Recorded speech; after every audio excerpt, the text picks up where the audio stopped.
A Magic of Bookworms by Christophe Géradon. Chapter 1. There are various contradictory versions of the story of the painter Marco di Salvieri.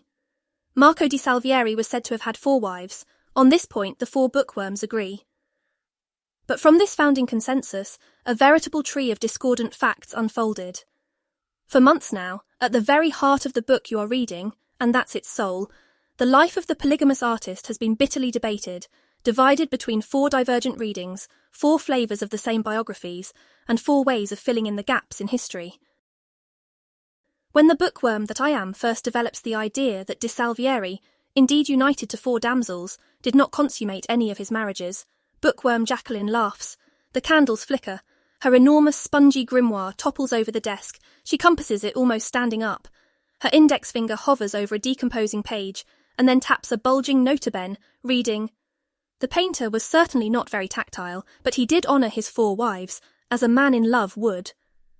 But when she goes on to tell us about her own chimera, namely that Marcel de Salve was in fact French, and not Italian as I have been claiming since the first meetings, with a sonorous sigh, bookworm Claudine throws her arms in the air, deplores the dishonesty of the various translators on whom the 3 of us have decidedly stumbled. They who would have taken advantage of their free pen to move the artist's place of residence, probably with the aim of seducing the national readership, in Parma, Catalonia, or the suburbs of Paris, whereas he lived, it is written in 1,000 places in her readings, in Salzburg, and that he was Prussian, and that his name was not Marco, Marcel or who knows what, but Marcus von Salviert. What's more, this Marcus, still according to the exhausting historical research of bookworm Claudine, not only honoured his 4 wives, but by dint of screwing the lot he had turned them into real wenches in his time, after which we are subjected, by the left and in a learned tone, to a 4th version of the man's life, who according to the tedious readings of bookworm Beatrice, was in reality a woman, a painter it is true, but who walked the Port Vell in the northeast of Spain, and she was called Marcia de Salverio. And off we went again, our volumes lying flat under our lamps. I whispered my latest discoveries, and they let me talk. Marco di Salvieri, who, I maintained, walked the fields of Emilia-Romagna with an easel on his back, lived on the outskirts of the Duchy of Parma, where he owned a piece of land of which I showed a title deed transcript. It was in this region that he had a discussion one day, or one drunken night, depending on the version, with a friend. His friend, whose name has not been preserved in history but whom we shall call Emilio, had told him that he was painting very badly and that he should definitely do something else with his life. Marco di Salvieri did not deny it. Yes, indeed, he was a poor artist, but he pointed out that his easel, his brush and his oily palette always ended up in front of naked and lustful young women, didn't they? What was the point of being a prodigious artist when a mischievous incompetent could see the same result? This equipment, from easel to stool, allowed him to strike a pose as much as his models lying on the wild grass. All he had to do was to modulate an air that was at once inspired, inhabited and tortured, so that the painting could always have its back to them. As long as it was not revealed, Marco would potentially be the greatest artist in Emilia-Romagna. But was this a way for him to find a wife? Emilio had asked. Marco di Salvieri had answered 4, and his friend, who did not see any marriage actually happening, had wondered about the painter's mental health. Di Salvieri passed him the bottle of grappa and told him that it would not be long before he would see. Soon he, Marco di Salvieri, would have 4 women in his bed, and he would marry all 4 of them, and a Bourbon Parma, and an Este, and a Farnese, and a Gonzaga. Emilio understood the joke, and after another glass of wine he asked his friend if he didn't want anything else with 4 wives. What more could I want, he said, to be good-looking? The painter's tirade was almost a reproach. It was that Marco di Salvieri, who was therefore not talented at all, was not a very handsome man either. She was indeed a rather common woman, confirmed bookworm Beatrice, always in the learned tone she gave to her interruptions, to the point where she was early condemned to wanking off drunkards at the exit of the hostels of Port Vell in order to defer her anonymity. Bookworm Jacqueline, behind her counter, had coughed briefly without taking her eyes off her book. She bent her elbow towards the silence sign. Bookworm Claudine leaves the main room with silent steps. Bookworm Beatrice resumes her reading under the lamp. She turns a thick, burnished page. Marcia de Salverio was a redhead, said Bookworm Beatrice, and this Italian story in no way obscures her life as an immoral paintress from Catalonia. On the contrary, Catalan details by the Mediterranean are confirmed, for if this other line of fiction situates her home in Girona, it suggests, at least for two of these contemporary bookworms, and even if ridiculously so, a certain South Latin proximity, a Mediterranean plausibility. Marcia's anonymity was evasive.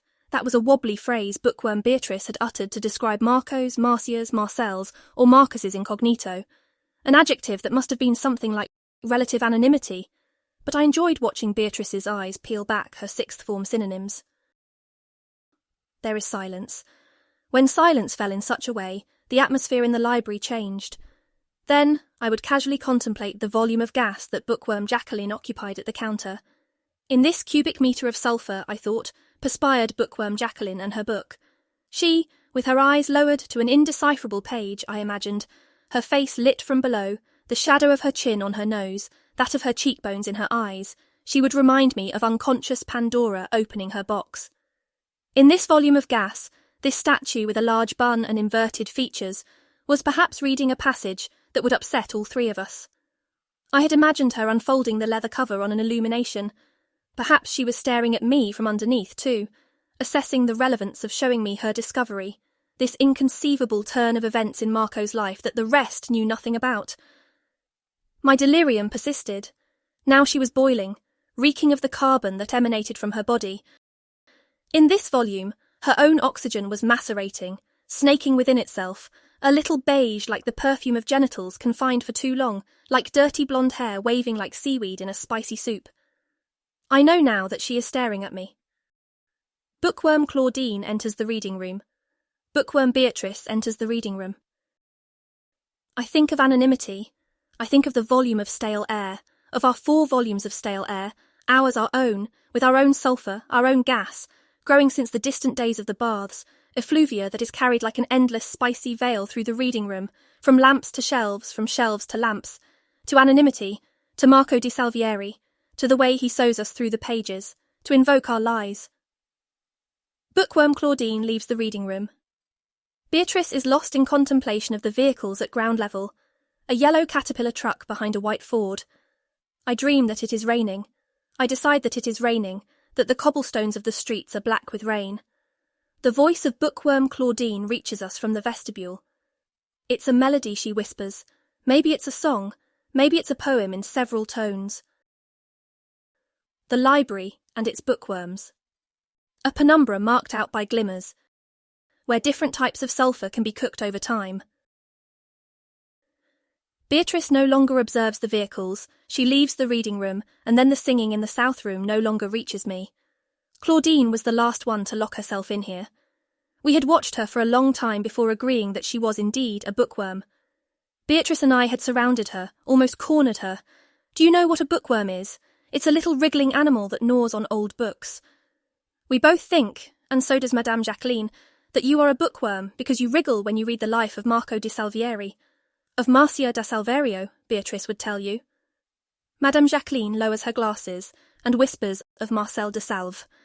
Claudine's eyes were black, very large, and she was reading us, stroking the hard, dusty cover of a grey-green volume. She seemed to be in a state of shock. We had just told her that her personal and secret lover, Marcus von Salviert, had other suitors. Her mouth chewed slowly in silence, as if to capture the flavour of the strange names we were calling Marcus. She feels naked, her eyes are gigantic. We have caught her in the act. She will show us her hands to prove that she did not have them between her thighs while reading the adventures of Marcus von Salviert. Claudine had left the reading room. Beatrice had left the reading room. I had watched their waistlines from behind as they left for the eastern section, and then I stood alone for a while, with Bookworm Jacqueline at her counter, a strange image in my mind. Bookworm Claudine, I had told myself. Her extreme thinness was her asset, not her face. I could have wrapped my tongue around her waspish waist. She, a skinny child, could not have wrapped her arms around mine. For me especially, Claudine had a dream waist. Perhaps she was Marco's Maria Antonia Dorotea, Marcel's Manon Roland, or Maria Lopez de Luna, that young woman with the famously small waistline that Marcia's biographies apparently inform. I remembered that, according to the same Spanish stories, I was Margarita de Prade, the most generous of all. I unfolded the grey-green cover that Claudine had left behind and looked at the text she had been reading. German. I wondered how one could masturbate over German, but the stains proved me one could. Bookworms wriggle over rare books, and the four of us were all slithering flesh. This had earned us appointments where Jean, Thierry, or Ludovic, all of them scruffy, would leap to their feet and swallow air, their fists on a slimy penis. It would take us a long time to realise that we were devoted to Marco. We had all been problematic pukers in our younger days. Even bookworm Beatrice, who preferred girls, had flooded the short chestnut clods of her life, so that in the milieu she even had a reputation, which, it must be said, she was telling us this in the vestibule, while Madame Jacqueline breathed silence in an exhausted manner from her counter in the reading room, that this reputation had become a more famous asset than Bookworm Claudine's waist. Bookworm Claudine enters the reading room. She can be heard sniffing ostentatiously. Madame Jacqueline looks up for a moment at Bookworm Claudine. Bookworm Beatrice watches the vehicles below. She wishes it would rain, for the shine and the black. But Bookworm Claudine cries, "That will do. Let her cry over the yellow truck and the white Ford." She stares at their metallic frame, imagines sudden peaks on the yellow and white aluminium, and the grey of the cobblestones that jerkily turns black.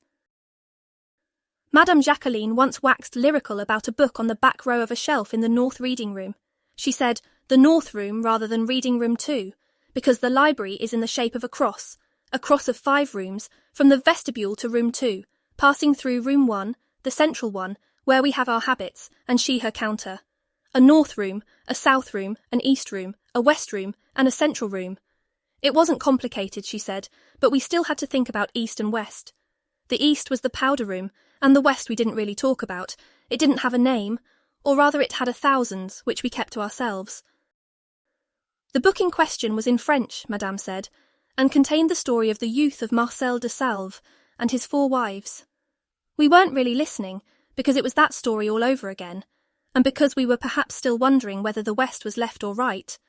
But to keep us interested in her monologue, no doubt, and that was clever, when she rattled off the 4 women's names, she pointed in turn at each and every one of us. So I was Claire Lacombe. Beatrice was Christine de Pizan. Bookworm Claudine was Manon Roland, and she, Madame Jacqueline, was Madame de Maintenon, and then we stared at her. Her story did not actually take place, she said at least, in Catalonia, Emilia-Romagna or Salzburg, but in the suburbs of Paris. Marcel de Salve, in this book, inaccessible of course, I'm just saying, lived over 3 centuries in the vicinity of Paris.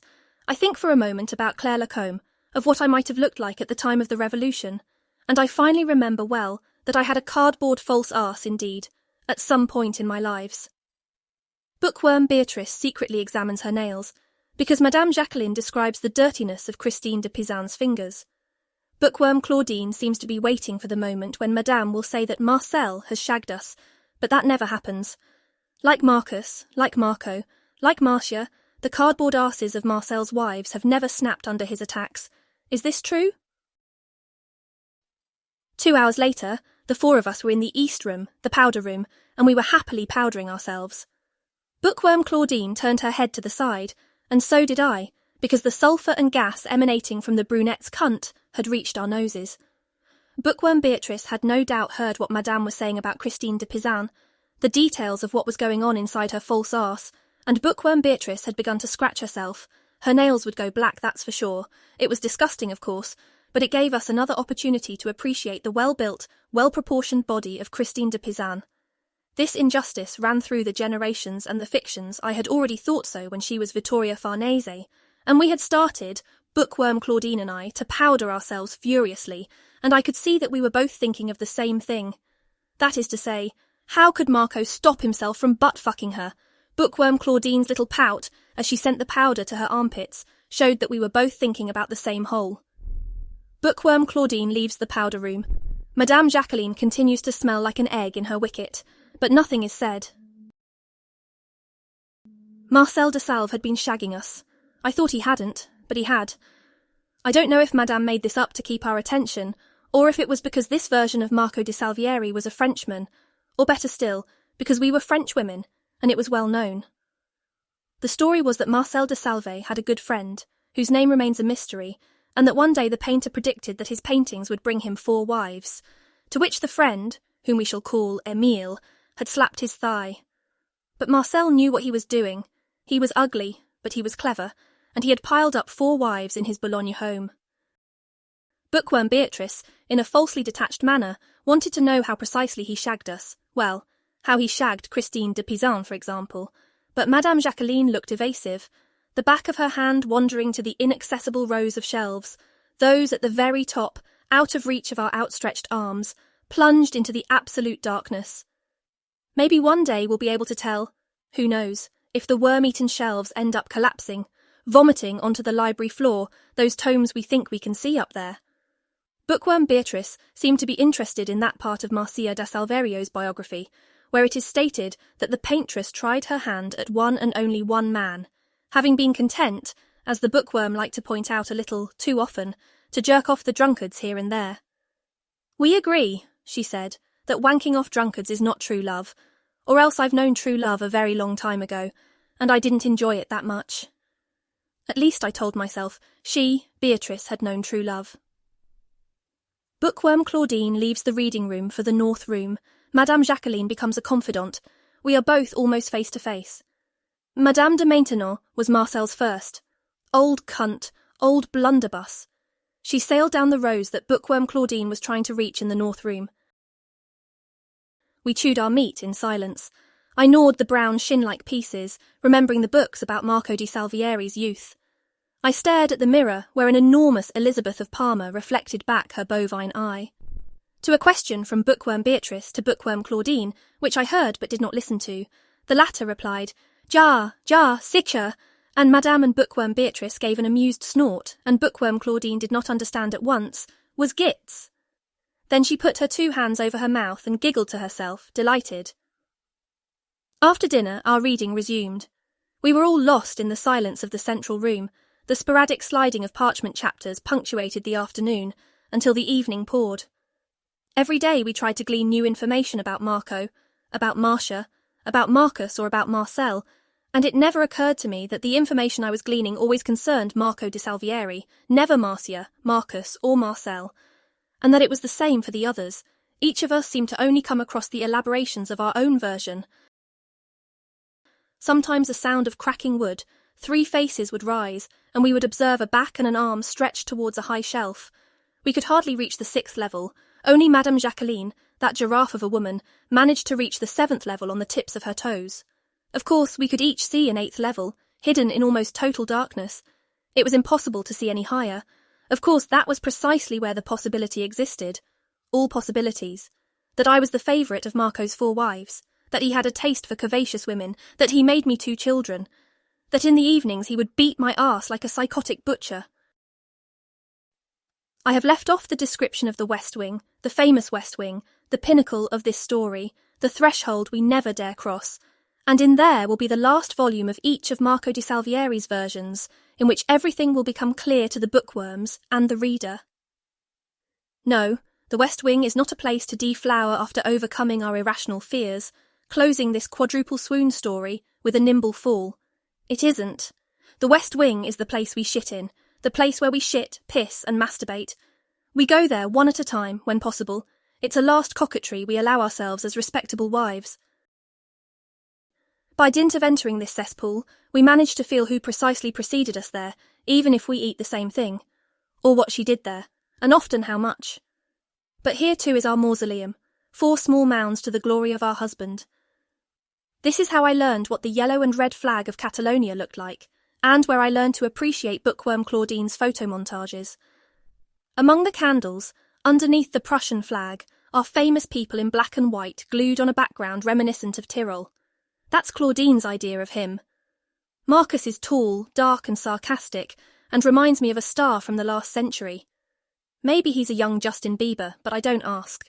I couldn't bear it if she asked me, if I were making schoolgirl-style photomontages, and then, in these effluvia, when you have your hand between your thighs, you sometimes want to let yourself think that photography existed during the Black Plague. You don't know anything for sure. You just feel yourself leaving. And then it's Marco di Salvieri, his fingers on his dark glasses, his jacket on his shoulder, displaying a smile that knows exactly what you're doing with the other hand. There are also a number of out-of-order appliances piled up here. Old radios, as far as I know. A round black tray with a gigantic metal flower stuck in it by a thin needle. an orange plastic device with twisted wiring and a white disc with holes and numbers in it. There's a bell inside, and the top part comes off. Old Madame Jacqueline is the only one who could really tell what these things were for.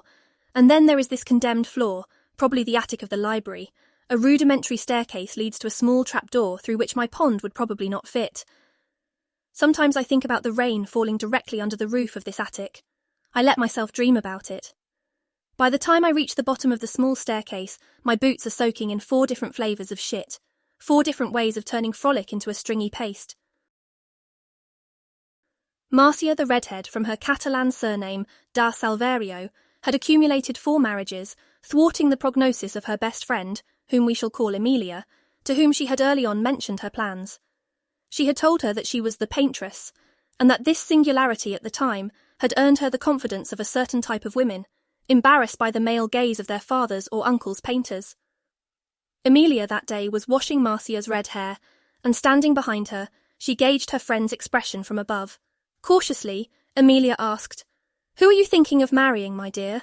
And she heard Marcia's smile click.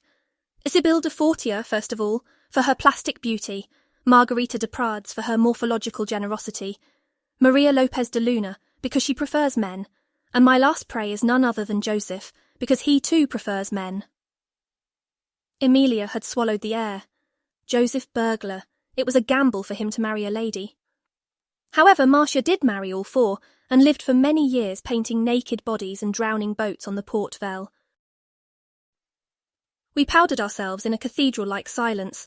Madame Jacqueline would go round her yellow mare's teeth with her pommel, pass over her shoulders, dabbing mint into the shiny gutter between her breasts. The rest of us were there once a month, because Madame was there, as if the meeting had to take place contractually. Bookworm Beatrice stood and anointed her entire body with a film of soap, the beautiful body that Bookworm Claudine and I always looked at in fascinated silence. I waited for Bookworm Claudine to take off her trousers, to admire her waistline, which my brain couldn't seem to accept, as if it was thirsting for this inconceivable model image. We might have smelled of mint in the powder room, but we were only guessing, for we could smell nothing. The cathedral-like silence continued. Then, with the tip of a lung, Bookworm Claudine asked a question.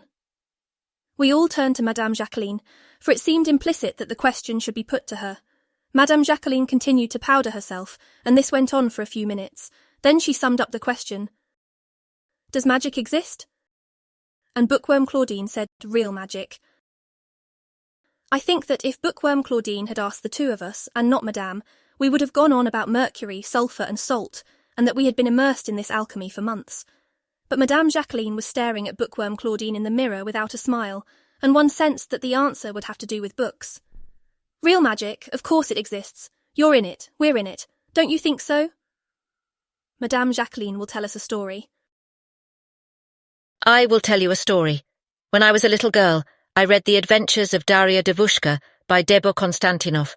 It was a 7-volume saga, but importantly, while I was reading it, like all other young readers, I didn't know that there would be more than 1 volume, didn't know that it was actually a long saga in the making. When I finished that book, I burst into incredulous tears, because at the last page, in place of the word end, there was a sentence informing a sequel to The Adventures of Daria Devushka, a sequel that would be released the following year.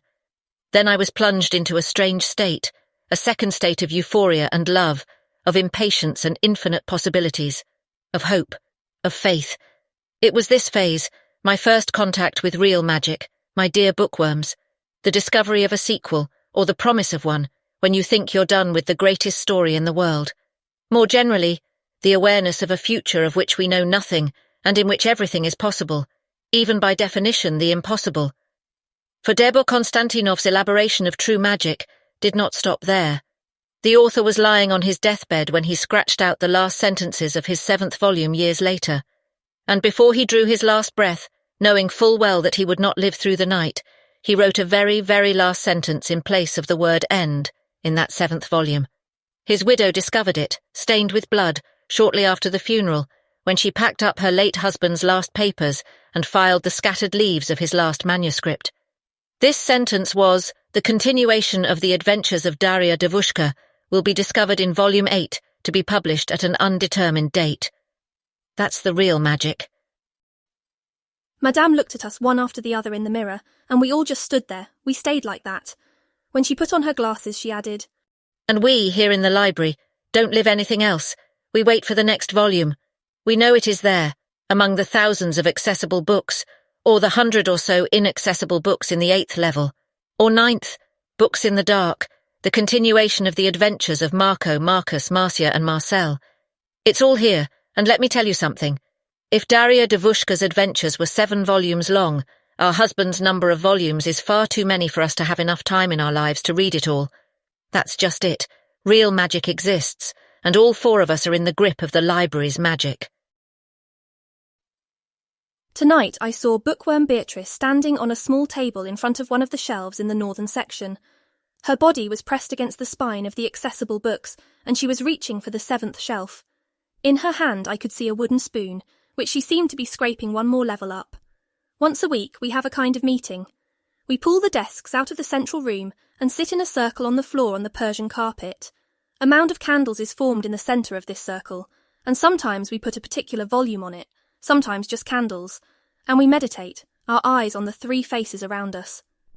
That night, in the middle of the circle, the Prussian mausoleum of Justin Bieber was placed. It was a brass totem pole, which presented us with the black and white photo of Tyrol, which we rotated on a moving tray. The Franco-Italian Prussian Catalan painter was posted at the foot of the mountains, and we didn't know when the photograph might have been taken. But Marco looked debonair and rather unaffected by the apparent cold of the snowy scene. He was in a light shirt, casual, his jacket thrown over his shoulder, and he wore dark glasses over a smile that told us, I know, I understand, don't faint." We each shivered with cold as the tray turned. Then Marco finally faced me. The contemplative silence continued, and the tray had gone around the slow circle maybe 30 times. It was now in front of Bookworm Claudine, and on the other side of the candles Claudine's eyes glistened like a lake on fire. Pure, raw love. I imagined her huge heart, her gaping cunt, and it wasn't hard to imagine at that moment. Marcel de Salve did not really live in Paris, but Madame Jacqueline could imagine, and rightly so, that we would not really know the difference between the City of Light and Boulogne. For it was in an inn in Boulogne that Marcel and his friend, whom we shall call Emile, were remaking the world. Marcel painted gourds, according to Emile, and fornicated often, and almost systematically. When morning came, and Marcel turned the gourd from his hay, Emile was surprised to find a blank canvas on the easel. "You haven't painted anything, Marcel. Why then did that gourd jump around your cock?" Marcel, who didn't bother to get dressed, or to wash himself, Emile noticed, stood at the window and thoughtfully filled his pipe. "It's the pose that does it, my good Emile." And Emile wondered how the pose of the gourds could generate in them a desire to fornicate with a painter who did not paint her at all. "Not the gourd pose, Emile, my own pose, the one I mime, the one of the inspired artist at his easel. They don't want to know how I don't paint them. Besides, I don't show them until it's finished, and since I don't finish or start in that I'm very fair." Emile sat still, thinking a little. "You have only one canvas?" he finally asked. "One canvas, no need for 15 blank canvases." Emile had been thinking again. "If you have no artistic ambition, what is your ambition then?" Marcel, whose dick hung like a sock, blew his smoke. "My ambition is to marry 4 wives, the 4 most beautiful in the region, following my technique. Have you seen Claire Lacombe and Christine de Pizan? What do you say about Manon Roland? Very beautiful, and Madame de Maintenon? All of them will be mine, with a ring on their finger, brides in the house you walk in, Emile." And unlike Emile, Emilio and Emilia, Emile had not doubted for a second the success of his friend. "Our grandparents used to communicate vocally via this device," Jacqueline once told us. "I could even talk to you on your smartphone via this orange box if only there was a dial tone." It was unsettling to imagine this orange plastic device that belonged to dead people connected to our smartphone network. I expected to receive a call from a corpse and shuddered. I got up and walked to the reading room, confused. I had my book under my arm. Bookworm Beatrice was looking at the vehicles below. I approached her. She glared at me, but I told her it was okay. I looked at the yellow truck and the white Ford for a moment. I thought it must be raining. Then I stooped down, grabbed the white Ford, rolled the yellow truck over, and put the car where the truck had been. I got up, kissed Bookworm Beatrice, who was still asking me if I was okay, before going back to watching the two vehicles on the ground. Then it happened. The noise. Bookworm Beatrice was startled, and Bookworm Claudine leapt into the room. Madame Jacqueline in her window stared at the west wing. There was a tapping sound, someone banging on a wooden plate. My heart was pounding. I stopped Bookworm Claudine in her tracks. No, we would go together to the west wing. There, every punch in the wood made the orange device rattle. We had looked up. Someone was banging from the other side of the ceiling hatch at the end of the worm-eaten staircase. I stepped forward, the bookworms watching me, hands over my mouth, as I climbed the worm-eaten stairs. The trapdoor was above me, the banging deafening me, dust falling into my hair with each punch. I knocked back, and the trapdoor gave way on my fist. I swung it around, a surprising warmth blew into my face. It was dark under the roof peak. I poked my head through. Then I climbed.